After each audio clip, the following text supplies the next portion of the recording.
Good evening, everyone, and welcome back to another installment of Discovery Live Ask an Expert. If this is your first time joining us for one of these programs, welcome. We're so glad you're watching tonight. And my name is Ben Gondras, and I'm the Dome Theater Manager at the Fort Collins Museum of Discovery.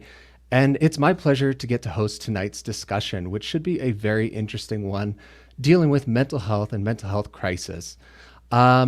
This program is another in our series dealing with mental health to coincide with the temporary exhibition that we are currently hosting at the museum called Mental Health Mind Matters. And that exhibition is only here until January 10th. And currently, the museum is open 7 days a week and is actually completely free. So if you haven't been in to check out the exhibition yet, I highly suggest you take advantage of that and come in and check it out and see what you can learn about mental health and about destigmatizing the conversation around mental health.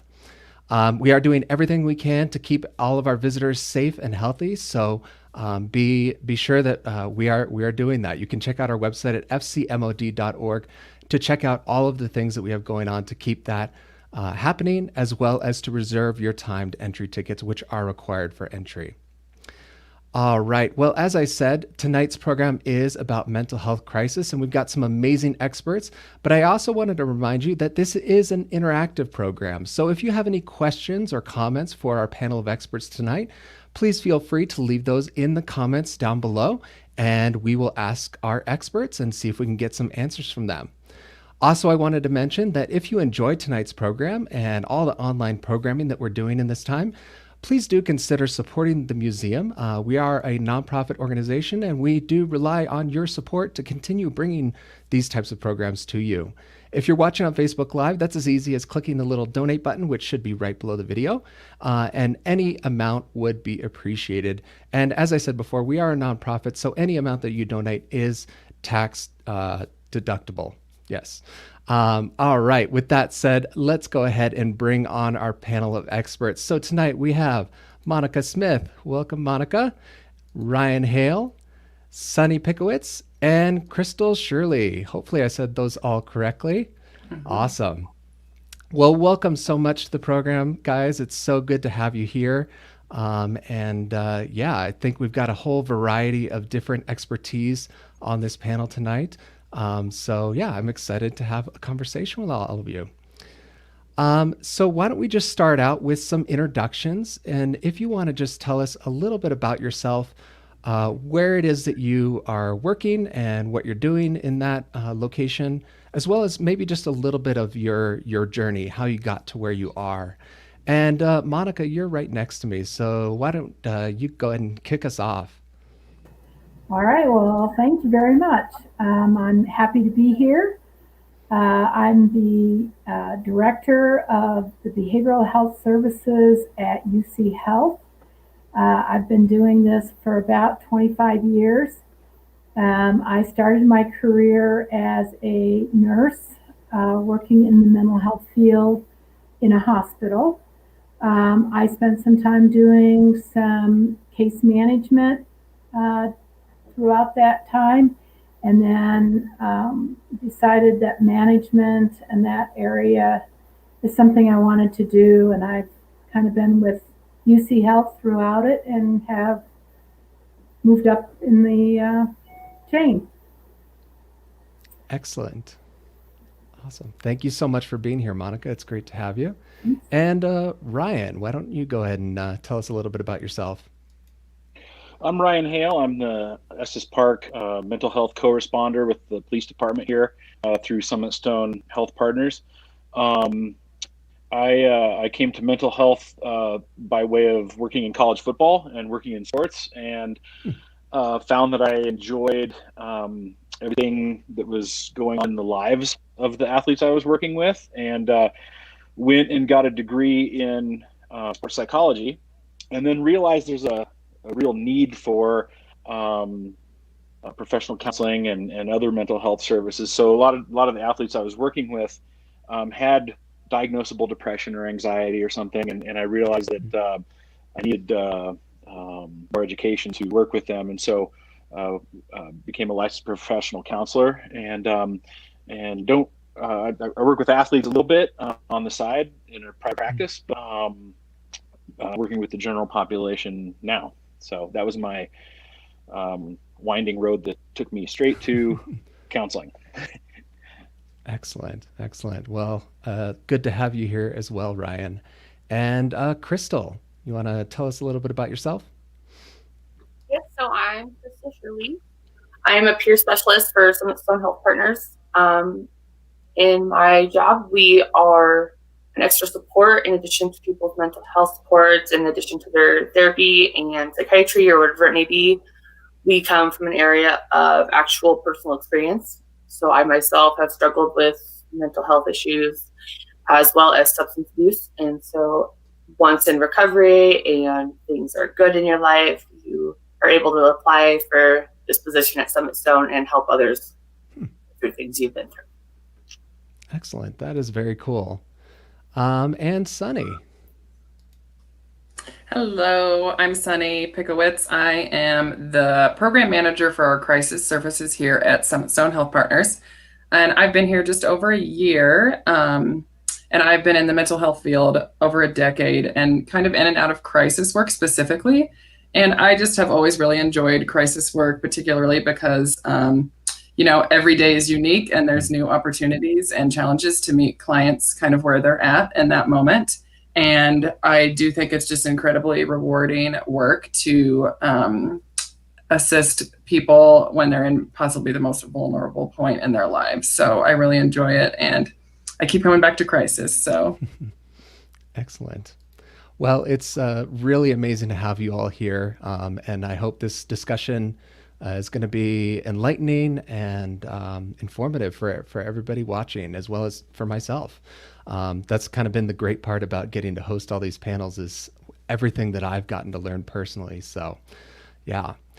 Speaking of all the last panels that we've done throughout this series, we've talked to a lot of different mental health experts in a variety of different ways that they're helping people through mental health issues and illnesses. And you guys are all crisis experts. So I wanted to just start off, if you guys could just talk a little bit about what does that look like? What does a mental health crisis look like, and what does your work look like in kind of a general sense? And anyone who wants to jump in, feel free.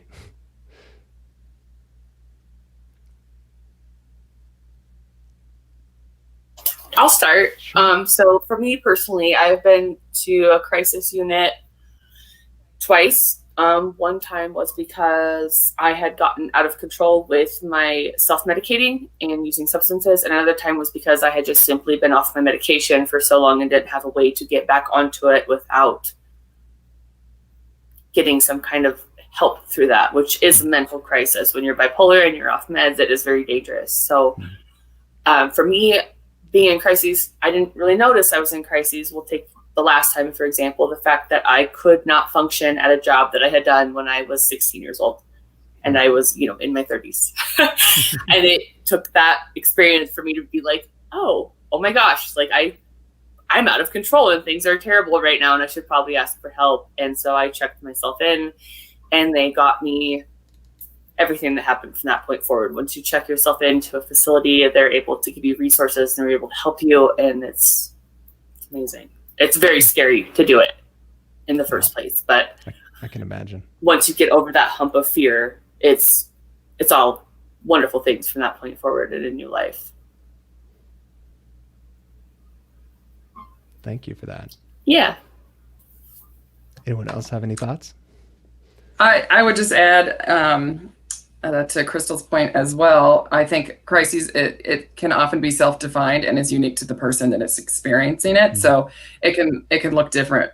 Some people are very maybe outward with their emotions, may become more verbal, possibly aggressive, things like that. Other people might be more withdrawn and more than typical. So as Crystal said, I think it's impacting their ability to function and do what they need to do on a day-by-day basis or even in that moment. But we often describe it as self-defined because as people come into our crisis center here, it can be for a variety of reasons, and it's unique to that person. So I would add that too.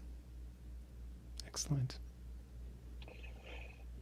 Yeah, I would agree. we have co-responders with different law enforcement agencies here in Larimer County.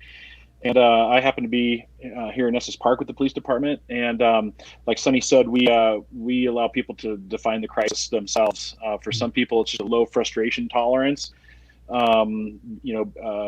be it because they have a mental health issue going on or whatever.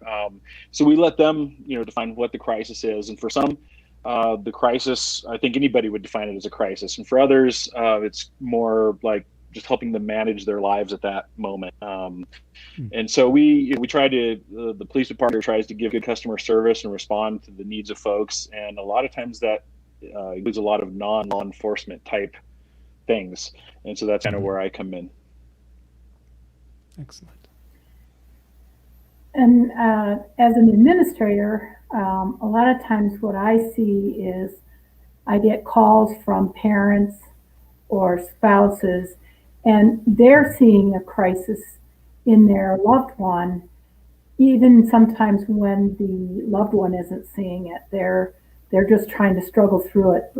And so a lot of times what I see is very concerned family members who aren't sure they should do anything or say anything, and yet they're the prime person that could really get folks to help and to that level of care they need at that time.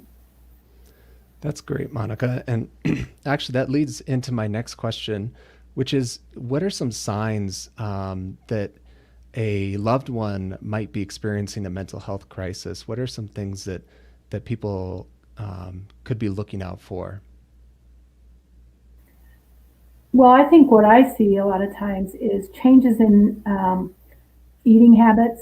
They may be seeing them lose weight or gain weight, not sleeping consistently, just not seeming to be themselves as they were, a few months back, having a hard time getting to work, having a hard time not even enjoying some of the maybe activities they used to do. And so it's just kind of sometimes it can be very subtle, and you're thinking, it's just not like my loved one. And so I think it's important to pay attention to those things when they start happening, because the sooner we can intervene, the less destructive it can be for that individual. It's just so important to feel like for them, there's somebody paying attention and hearing them, even when they're not saying anything. That's great. I tell, I'm sorry, Sonny, did I interrupt you? No, go ahead. A lot of times we'll go on scene to someone's house or to their place of business or something, and we will, sometimes we'll be able to stabilize the situation. We'll be able to safety plan or something. But, I always remind the family and the friends, this person better than anybody. And so if things start to, they're just acting off, please reach out again. Here are crisis numbers, here are resources and information. So I tell family members, we don't want to believe that maybe our family member is suffering a mental health situation, but you know them better than anybody, and you can tell when they're off probably before anyone else can. Mm-hmm. Excellent.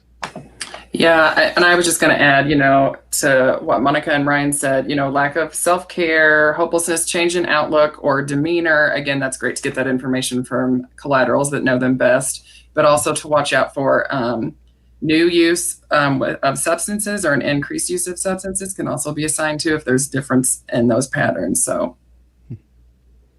Great. Definitely. So I'm pretty excited to go last on this one. So just hearing what you guys have to say is awesome. For me, like if I were to identify a crisis in somebody else, I wouldn't be able to identify it as well as you guys could, for the simple fact that I could only identify with what I've gone through. But from what I've learned so far in this new career and what I've learned in my own experiences, definitely the substances. I definitely increased one substance and declined on another substance that I had been socially doing, and no one else really, nobody really noticed that. And also secluding from my friends and my family and not being as open and not being as talkative, not wanting to share your everyday details like you would. on an everyday basis. And I stopped talking to a lot of my friends that were doing good in their lives because I just didn't feel comparable. As well as just, I mean, I feel like the biggest thing that you can look out for is just that simple change. It might not be a big change. It might not be anything that you really notice, but that simple change of their character that makes them who they are, and they stop doing it, or it goes amplified as well. You have to watch out for that too, in my opinion. So that's all I would have on that. Well, awesome. Thank you for that. And leading off of that, what if I do notice some changes in a loved one? What do I do at that point?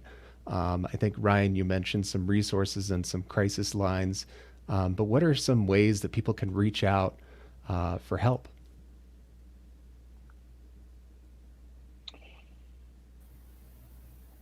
Well, I would say one of the biggest things is reassuring them. I think that there is help out there and it is treatable. I think a lot of times folks that are struggling feel like they got to suffer alone for fear, being afraid that somebody is going to label them, or they're never going to get well, or why shouldn't they be able to do this on their own? I think mental illness is very misunderstood by the general public, and I think coming to your loved ones with that sense of acceptance and understanding and support really gives them then the courage to be able to reach out as well, and to be honest both with themselves and with others that they're concerned about you. It's not their, they don't want to see you in that predicament. They don't want to see you hurting, and it hurts them when they see you like that. They know something's wrong, and they're feeling as helpless maybe as you do. So it's reaching out and feeling support, and then getting hold of some of the different crisis lines that are available, and never being afraid to ask for help, or seeking that guidance. I think the number one, if I could boil it all down, to make it really simple, the number one thing I see in a lot of the folks that I work with, it all comes down to disconnection. They're disconnected from from the community, from their families. There's just a lot of just disconnected people, just not engaged, in things. And when I talk to family members, I remind them, a lot of times folks have burned a lot of bridges, and they've alienated a lot of people. And if it's addiction, there's probably been a lot of lying going on, or if it's any other kind of psychological disorder, very often the person, like I said, has either been manipulative, or they've lied, or they're just hard to be around because they've been destructive, or they've acted out or something. And so a lot of times, folks have alienated a lot of people who could be supportive in their lives, over the years. And so I try to remind the family that, you don't have to pay their bills or support their addiction or whatever to support them. You certainly don't have to place yourself in danger and let them act out physically and things, but still think of all the ways that you could be supportive, without enabling them, or without, supporting their addiction or whatever, their issue. And so, so I just remind the families that, I get that they've probably burned a lot of bridges. They probably alienated a lot of people. They've probably pushed a lot of people away. But, the thing about mental health, or a lack of mental health is, if I was wearing a cast on my arm, you would realize it. You'd understand, okay, I might have some limitations, or it might affect me in certain ways. But if I'm bipolar, that's a little less understood. If I'm depressed or have anxiety, that's less understood. And a lot of folks, because they don't understand it, they're not, they don't know how to be supportive, or they don't know, do I need to just put this person out of my life and distance myself from them, or whatever. And so just because it's not, it's not visible, it's not understandable or understood at the time, a lot of times, like I said, the people who could be supportive in their lives have mainly, been alienated or distanced or pushed away, or maybe they've distanced themselves,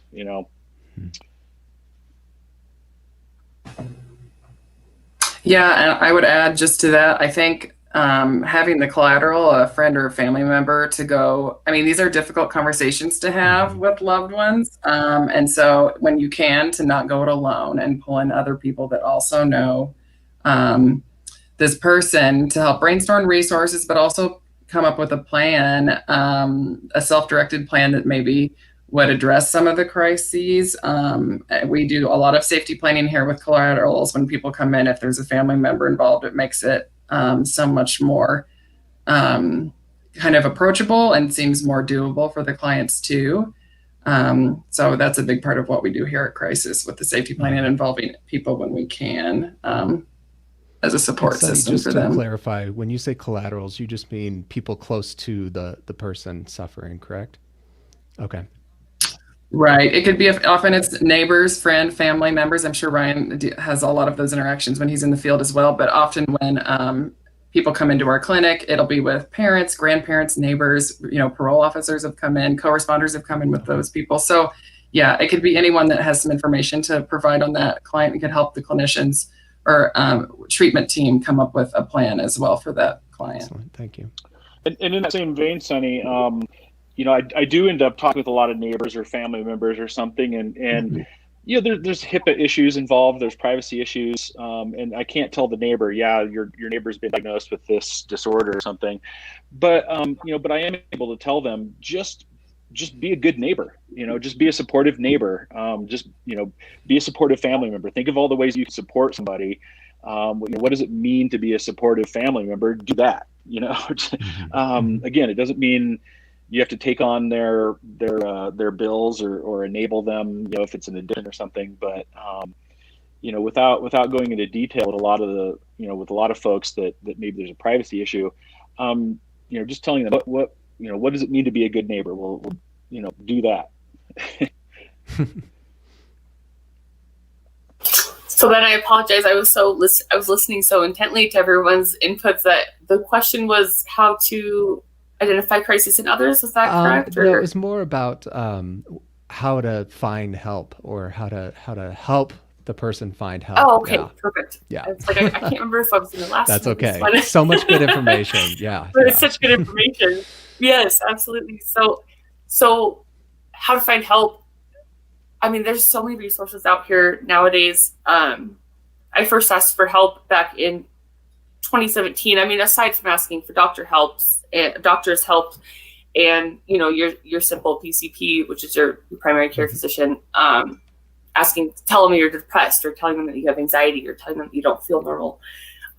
When it gets above and beyond that point, it can be a lot more intimidating. There's a lot of judgment that comes from it in your own head, and there's a lot of scary tactics that you're fathoming all these possibilities. And if there is substance abuse involved, or my kid's going to get taken away, and if there is just mental health, like they're going to think that I'm crazy, and I'm not that crazy, but I'm this crazy. And you just go through so many things in your head that actually getting to the point of being able to walk through those doors and say, I need help, I can't do this on my own, it's extremely scary.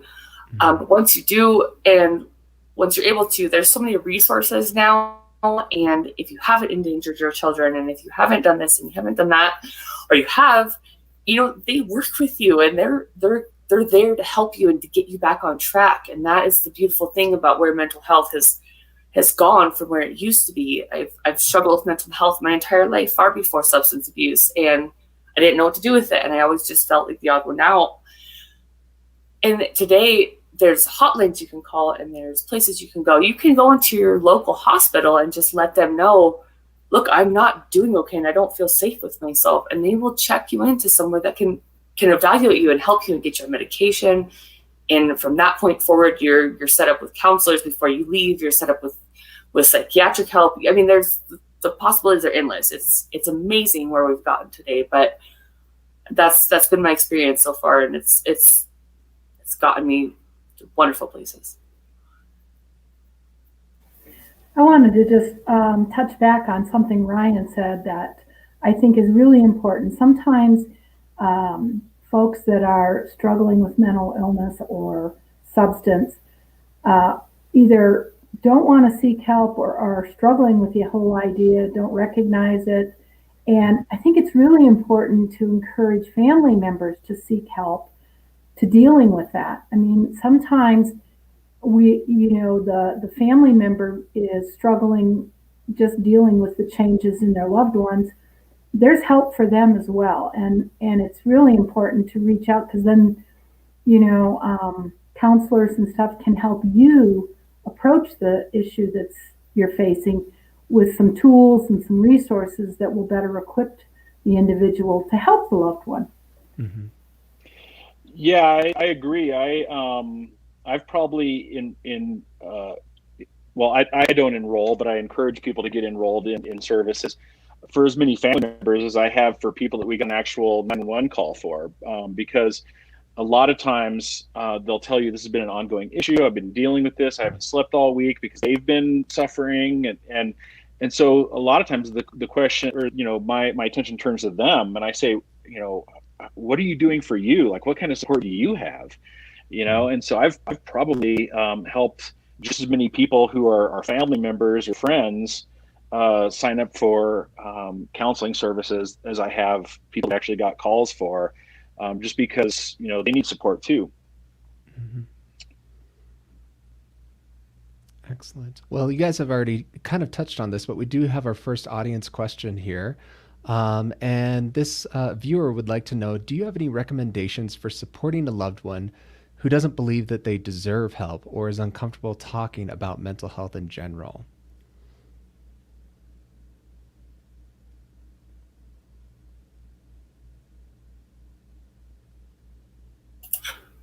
I'll just speak from a place of experience. My mom, my entire family, that's why I made me cry. I'm just gonna let you know. It's all right. While dealing with my mental health issues, and then once it escalated into substance abuse, they never turned their back on me, and that was probably the most helpful thing they could have ever done. So as intolerable as your loved one might get, and I'm not saying if you're in a place of not being safe and they're trying to harm you, I'm just saying if their regular behavior is not matching their current behavior, and it's really hard to deal with them day to day, the worst thing I would say is to turn your back on them. The best thing you can do is love them. Just absolutely love them. And someone who's uncomfortable talking about mental health, I struggle with that one because I've always been comfortable talking about my mental health because I've dealt with it for so long. But let them know that it's okay and it's not a big deal and it is what it is. And at the end of the day, you just want to help them and get them what they need. Because there's nothing worse than feeling like if I let them know what's going on with me, they're not going to want to be around me anymore. If I let them know I have anxiety, if I let them know I'm thinking about killing myself, if I let them know, I can't function anymore in the way that you expect me to because I'm no longer who I was. And that's how people feel. That's how I felt when I was in the mix of everything. I felt like I was no longer the person I was. I felt like I could not function at the level that I had before. And I felt like I was a letdown. And just supporting them with love is the best thing you can possibly do for somebody that's struggling. I think also to that effect, you also want to kind of encourage them to understand that when they're feeling like they don't deserve help, that's part of the illness itself. That's part of what they're going through, and that if you can just support them into some treatment, counseling is a good place to start to begin to look at how depression will feed itself. I often relate to it as a spiral. And so the more depressed you get, the less you feel deserving of any help or any happiness. And so you have to break that cycle. And the only way you can do that is to help them see that part of why they're feeling that way is because the illness it's like a symptom. When we're struggling with an infection and we're not feeling well, we don't have any problems going and seeking help and getting medications to take care of it. We don't think, oh, I don't deserve that. We think, well, I know the doctor's got something that can help me, and you want to kind of really instill that hopefulness that it can be treated and you can feel better again. I teach an undergraduate psychology class, and one of the things that I talk to the students about when it comes to the stigma of mental health is, again, the broken arm example. If I had a broken arm, I would go to a medical facility with medically trained people to do medical intervention. And mental health is no different. And a lot of what I do is sometimes I'm the first contact that somebody might have with mental health or the mental health system. So I have to try to be a good salesman. And a lot of times what I will tell people is, a lot of our situations are very self-referential. How do I feel about this, and what is my appraisal of my situation? And it's a very narrow perspective a lot of times. I tell people, even LeBron James has a coach, right? The coach doesn't play the game for LeBron James. LeBron James knows how to play the game, but the coach says, from what I'm seeing on the sideline, maybe this would work, or have you thought of this, or could we try that? And that's all that counselors do. They're medication providers that do other things, but for as far as counseling goes, we're just offering a different perspective. We're just offering a different way of looking at things and saying, maybe this would work. Have you tried that? In the same way that a coach on the sidelines, who's not in the game, who's not playing the game, just offers their perspective. And, so I try to take the stigma away like that, because I remind people, even Tiger Woods has a coach, and, it's okay to go get some coaching. So I just try to remove that stigma and let them know, like, it's no different than any other medical intervention. It's no different than somebody who's just asking for perspective, whether it's sports or anything else.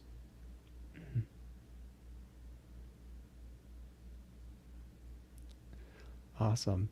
Well, you guys have talked quite a bit, a bit about how the perspective on mental health has perhaps changed from the past. And I think, even us having this conversation and the museum hosting this exhibit all about destigmatizing this conversation are signs of that change happening. But I wanted to hear a bit from you guys, the professionals.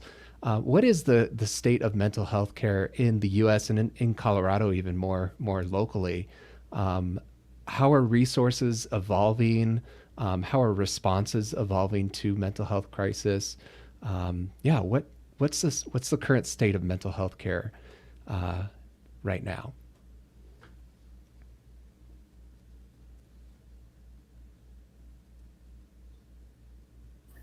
Well, I can just say that from a hospital perspective,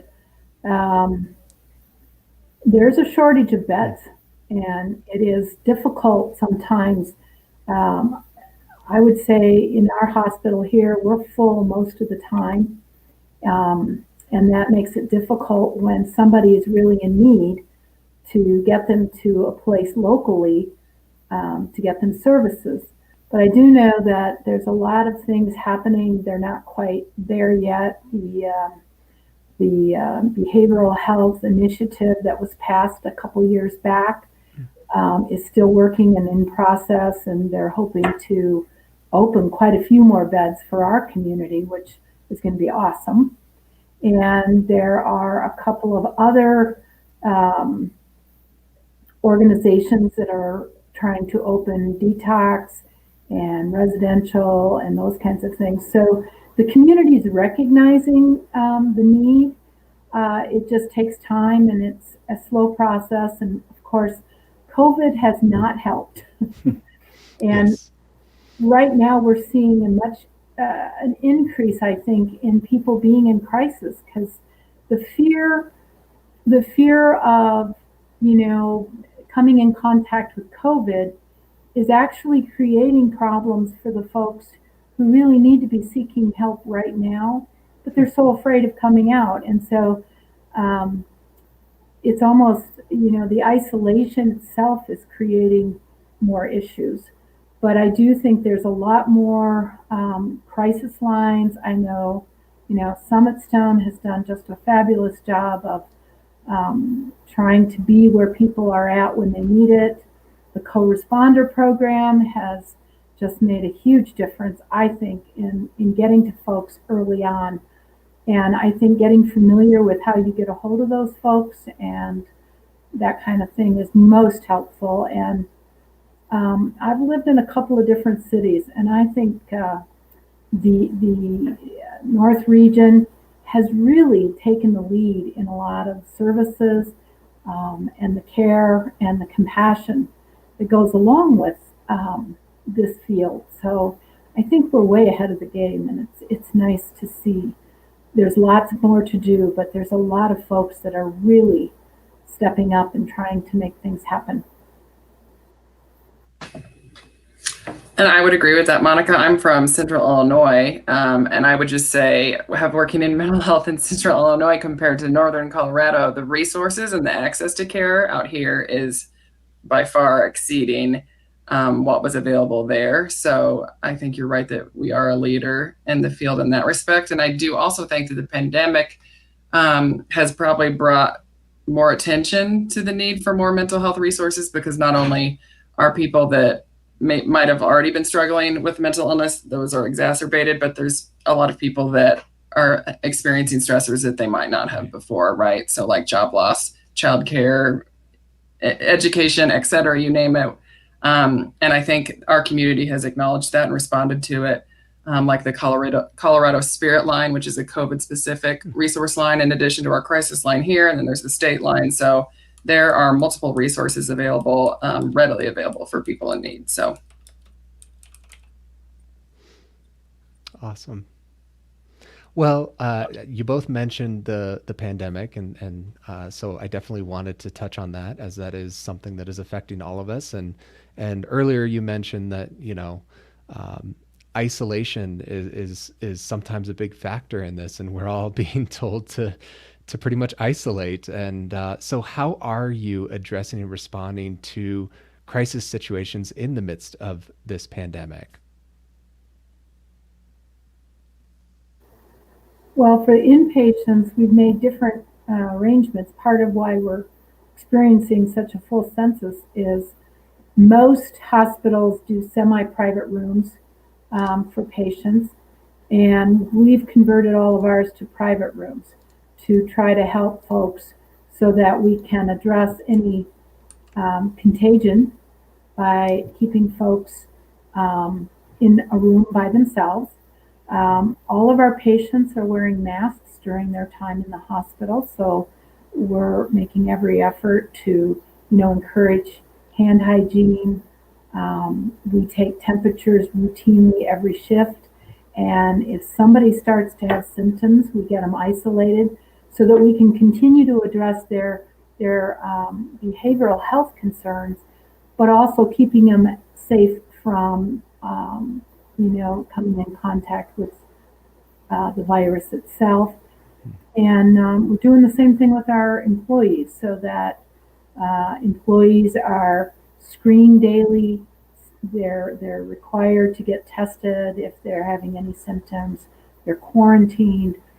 Our outpatient clinic is offering virtual kinds of things. So people who are isolating at home and are very fearful of coming out because they might be in that high-risk population, we're doing a lot more virtually with telehealth. We even have our IOPs, which is intensive outpatient for like substance or mental health. And those are even, we're doing those virtually. So very similar to how we're doing it right here. You might be having a group with, 10 other people all in this venue. So it can be done, and it's better to do it this way than to try to struggle at home alone or ignore it or whatever's going on for that individual. For co-response, I typically am in the patrol room at the police station when I'm working, and I call in service to dispatch, let them know I'm available. And sometimes I'll ride in a patrol car with an officer to a call. Sometimes I'll take my own vehicle. Currently, because of the COVID situation, I monitor the radio from my office. I'm in my office right now. The officers know that they can come and come here and visit me, but we're not interacting like all day long. And I can go to the patrol room and talk to them if I need to, but we're trying to minimize that as much as possible. And so I'm still available to go to a crisis. We had a actively suicidal person in the national park last week, and I actually went on scene and worked with them on the side of the road. And so I've talked to folks in the front yard, I've talked to folks in the driveway, I've talked to folks in the national park on the side of the road. For the most part, I'm trying to be available by phone. So we had someone who was part of a safe to tell report. A friend was worried that someone was suicidal. The officers went over to the house. I was monitoring the radio the whole time, and they just said, "Would you appreciate a phone call from a mental health person?"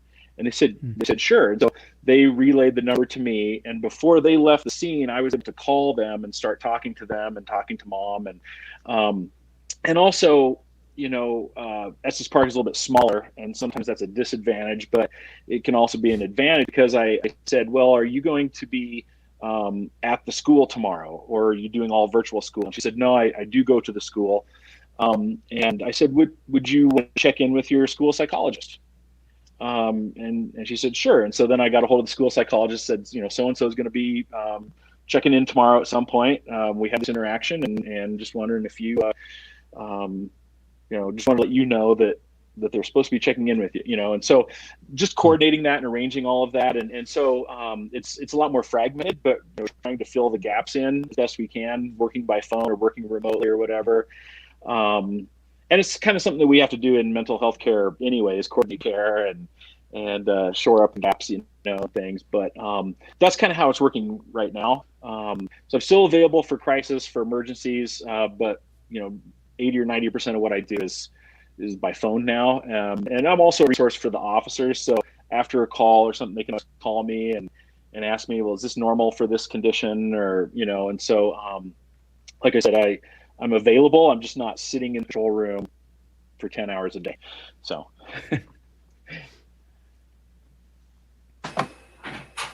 Yes, I would just add some of the same. Like, I think we've been able to continue our services, just in a more creative way. So a lot of telehealth, a lot of things through phone or tablets, Zoom sessions if we can. And we do have a mobile response team also at crisis that goes out and meets people in the community. So, we've met people at parks when it's warm enough, we're able to social distance, or maybe if we go to the home, we leave a tablet on the front door and we'll, Zoom them from the vehicle if that's an option as well. So I think our biggest driver is that we still want to be able to respond. It may just look a little bit different. And I think that's been across the board for the past 8-9 months now. So. I was just going to say almost the same thing that Sunny said. We do have our crisis unit. We have our mobile crisis unit. We have a lot of options. I myself personally, I don't deal with people in crisis usually once they're out of crisis and we're working on their care team. That's where peer specialists step in and just as an extra support. But SummitStone in itself is an amazing resource, and they are able to offer so much even through this COVID crisis and the isolation and pandemic and everything going on. It's wonderful. Yeah, that's so great to hear. I've heard from numerous mental health professionals that, they're innovating and finding ways to continue to meet the needs of their clients. And that's so great that we have the technology to be able to do that, and that we have the capabilities to be able to continue to offer those services. So thinking about the client needs, have you seen any shift in client needs specifically in the past 9 months?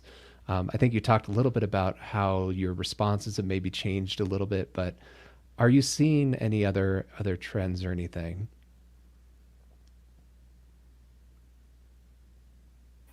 The main thing that I'm seeing on an almost everyday basis is struggling with isolation.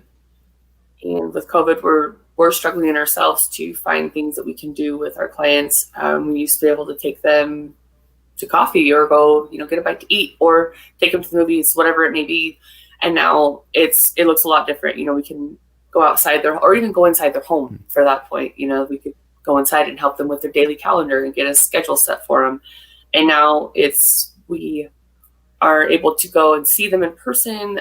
Temperatures have to be taken, and we can stay outside the home, and et cetera, et cetera. All the procedures are taken, but it looks a lot different, and not majority of my clients, I would say almost 9/10 of them are struggling with isolation right now. They are struggling very much so with not having anyone to talk to and not being around anyone. Job searching has changed a lot. A lot of clients are struggling with, they had a job and they no longer have a job, or they've quit their job because of transportation issues with the bus schedules and they can't get to work anymore. So that's the main thing so far from what I've seen. I've been seeing a lot of young people, a lot of teens. I think, they're pretty flexible, and we feel like they spend all the time on their phone and devices anyway, but there's still something missing from that day-to-day, face-to-face contact at school. And, so we're not seeing a lot of the school drama things that we might be drawn into.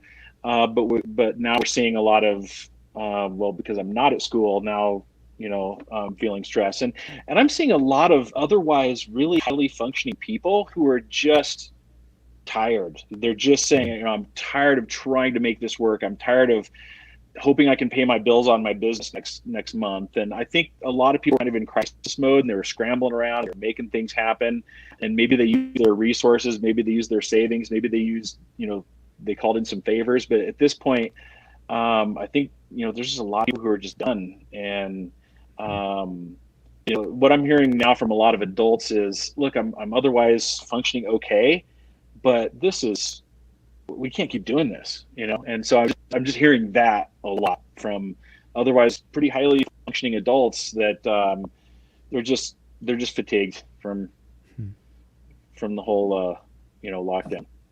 Yeah. I think what we're seeing a lot of is that many of our clients get a lot of structure and a lot of just consistency going to school, especially young kids, and they are really struggling. And you wouldn't think, being home off of school, but after this long, and then the parents who are trying to provide that structure and balance work, and many of them are not able to do both, or don't have necessarily family members. So it's really created a lot of areas where it adds stress that you wouldn't even recognize normally, but it's really taking a toll on families in general. School is just really key, and the half on, half off, virtual. You get calls from parents who are saying, I can't even figure out how to do this stuff, and I'm trying to get my child on their classroom. And so it's pretty trying. And I think, to Ryan's point, people are just done with it. So it's hard right now. I interrupted you again, Sonny. Sorry. That's okay. The only thing I was going to add, something we've seen here at our crisis stabilization unit, is an increase in college students coming to stay on our unit, and particularly freshmen since August, because they obviously aren't getting probably the first year of college as they expected it to be. So we've seen that trend. And the other thing I just want to mention, these struggles for all of our clients, we're also seeing it. It's hard for our staff too that are doing this work. So I think we've done a good job as an agency to add continued support and outreach to our staff as well. So, I just think none of us have escaped this pandemic. So that's something to pay attention to too. I just wanted to point that out. Well, and I think, one of the stressors of all this is, we all expect to be here when this is all over. We expect to see this through. And I hear from a lot of family members, and I hear from a lot of vulnerable people who are saying, I don't want to get COVID. I don't want to die from COVID, but I also don't want to not ever see my grandkids again.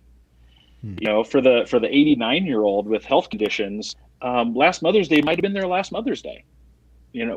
So most of us, we kind of take this long view, and we say, okay, eventually we're going to come out of this and we're going to go back to normal and things like that. But there's a faction of folks that say, I hope we do. I hope last Christmas wasn't my last Christmas that I get to spend with my family. I hope that, I go to a graduation again. And so I think there's a population of folks out there that it might be a little bit different for than most other people. Right. What are some things that people can do in this time specifically, to address some of these things that you guys mentioned, to prevent it from getting to a full-blown crisis mode, if you will? What's some advice that you guys might have as mental health professionals for people? Well, I think utilizing technology right now, iPads, things where you can actually see a face, see a smile. It's still not the same as, hugging your grandchildren, but it does help to some degree. And boy, it's a tough question. I don't know, because other than technology, keeping yourself as healthy as you can, but also recognizing if you're feeling a little, we get together family-wise, but it's always important to think about, am I feeling sick? Do I have a fever? Taking your temperature at home so that you can reassure whoever you are engaging that you're monitoring yourself and making sure you're not sick as best you can. I would just add in on the other aspect of that, ask for help. As soon as you feel that tightness in your chest more than once, as soon as you feel yourself starting to think darker thoughts than you're used to, or that fleeting thought of, I wish I wasn't here, happens to you, the sooner you ask for help, the less likely you are to end up in crisis. And the sooner you ask for help, the easier it is for you to get back on track. We keep hearing follow the science, but I'd like to remind people that social science is also a science. And, we know that there are, we have state regulations on how long a prisoner can be in isolation because it's considered torture. People who sail around the world solo, they won't tell you that the hardest part of it is the tropical storms that blow up or the North Atlantic Sea. They'll tell you the hardest part is the isolation, and so that isolation piece is so big, and at some point we have to recognize the fact that we can't do this forever. I know personally, like my family, we've had to decide, okay, who is in the bubble, who, it can't be everybody, but I also can't tell my 7-year-old, you can't play with your friends for 12 months, so we've had to decide, this is a friend whose families I know are taking precautions, and they're responsible enough to let us know if there's anything going on in their family. And so here's the friend that you can play with, or these are the family members that we'll go by on Halloween and we'll meet in the driveway. We can go in and visit for 4 hours, but and so we've had to figure out for ourselves, like, how can we manage this as best we can? We can't isolate. Like I said, it's a form of torture. We can't we can't do this forever. And so we've had to figure out how can I be as safe as I can be. Maybe we don't go to every single restaurant for carry out. Maybe we go to the same restaurant, just to minimize our exposure. So we've had to figure out, like I said, just personally, how can we manage this in a way that we're safe and comfortable, and realize that that it's not just nice to be able to make connection. We have to be able to make connection, but I would just encourage people, like, do what you can. If you're not, I could afford to buy an iPad for my parents. But now that I'm not traveling to see my parents, I could maybe buy them an iPad, and now we can do FaceTime, and so, using the technology and saying, okay, since we're not going out to restaurants or bars, since we're not, traveling there, maybe I can afford to buy some kind of device so that we can connect still, and so I think it's kind of individual for everybody, people need, like I said, they need that connection, but we have to do it in a safe way that we can minimize, and we heard that from our politicians and everybody. But I do think it's important to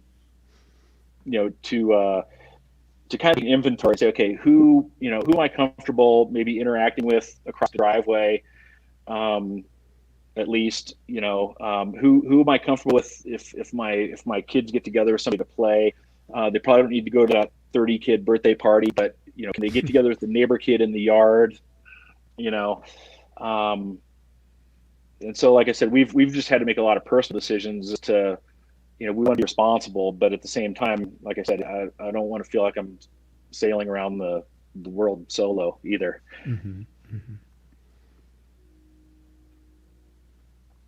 Awesome.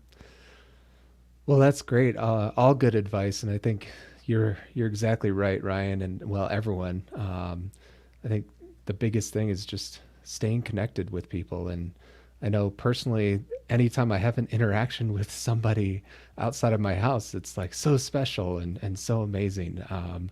And so just keeping those connections strong is the really big thing right now. We've just got a few minutes left. I can't believe it has been an hour already talking to you guys. It has been so enlightening and so just inspiring to hear about all of the work that all of you are doing. But I was curious specifically about the co-responder program, Ryan, and with the Estes Park Police Department, and just about the work that you're doing in that program. And is that a program that other police departments are engaging with as well? So if you can just tell us a little bit about that. Yeah, so a lot of small cities and major cities have their own version of this. Weld County has a version of this, and Boulder County has a version of this. We have our version, and we have a couple people that are placed with Larimer County sheriffs, and they also have dedicated a couple of deputies that just do kind of behavioral health, family conflict type calls. So they've seen it as important enough that they've designated a couple specific deputies to do that. We have a couple people placed with Loveland. And it was great that they realized that Estes Park is kind of this remote outpost here in Larimer County that needs some resources too. So they had to place me here. We heard a lot during the summer and during political debates about defunding the police. And I point out to people, we've been doing this for a couple of years already. And it's the thing about how it works is we don't change what they do. And so it's not as if we, they feel like we're kind of horning our way in what they do and we're meddling and things like that. They appreciate having us there, is the feedback that I've been getting so far. There are some decisions that are hard decisions for them that they're glad that they don't have to make anymore. And I'm glad to have them there, for security, because some situations aren't always secure. And so, we're just part of that recognition that, there is quite a large number of police calls that don't involve law enforcement things. And so, I think we're at a point now where the numbers are just overwhelming, to where police departments and city agencies and things are saying, we need to have some kind of program or something in place, because, our officers need to go do law enforcement stuff. They can't, manage everyone's lives, and things. And so, the numbers are just overwhelming that cities can't ignore it anymore. And so they're having, they're realizing the need, and for most people, like I said, I teach an undergraduate psychology class. Most of them aren't psychology majors. And so I'll ask them, I'll say, how many of you have a family member or a neighbor or somebody that that is struggling with this or struggling with that, or, whenever we talk about each topic. And almost everybody will raise their hand. I want to respect their privacy, so I don't say, do you, or somebody, but I'll just say, do you know somebody? And it's pretty rare that somebody doesn't know someone who has struggled with addiction or depression or anxiety. And it's gotten to the point where, since we all know somebody, we all realize how helpful, having mental health resources can be. It's not the kind of thing that we can really just push off to the side or hope goes away, or, Yeah. Awesome. Well, thank you for telling us about that. It's so encouraging to hear that that work is happening and that it's been happening for a while now. That's amazing. Well, unless anyone has any last thoughts, I think that does bring us to the end of our time together. Does anyone have any last things they want to throw out there? No?